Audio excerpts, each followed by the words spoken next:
അച്ഛനില്ലേ? ഇല്ല, കേറിയിരിക്കൂ. ഭാനുച്ചി, ഭാനുച്ചി, മംഗലശ്ശേരിയിൽ നീലാണ്ടലും ഭാര്യരും വന്നിരിക്കണു.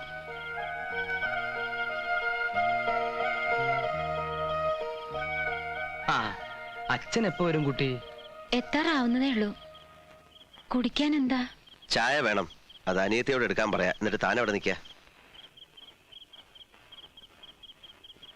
വന്നത് മാഷിനെ കാണാനല്ല, ഇയാളെ കാണാനാ. മൂപ്പരുണ്ടല്ലോ, ഡൽഹിയിലുള്ള പണിക്കർ. അദ്ദേഹത്തെ കുറിച്ച് വായിച്ചറിഞ്ഞിട്ടുണ്ട്.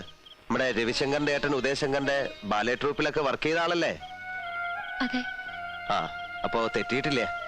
ഒന്ന് ശരിക്ക് സൽക്കരിക്കണം എന്നൊക്കെ ഉണ്ടായിരുന്നു. നമ്മുടെ വീട്ടിലൊക്കെ വന്ന് കയറുക എന്ന് പറഞ്ഞാൽ ഇതൊരു സംഭവമല്ലേ?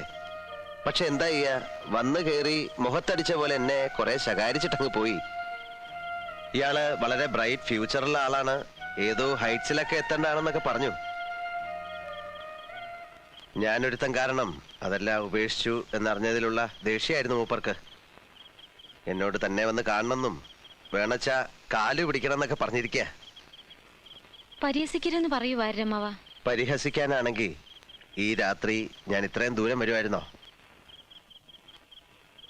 കാര്യമായിട്ട് തന്നെ ആ ചിലങ്ക കെട്ടിക്കൂടെ?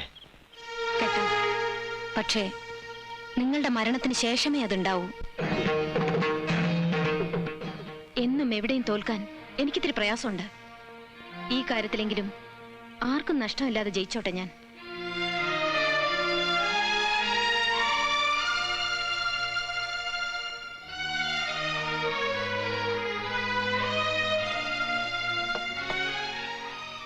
വാര്യരെ,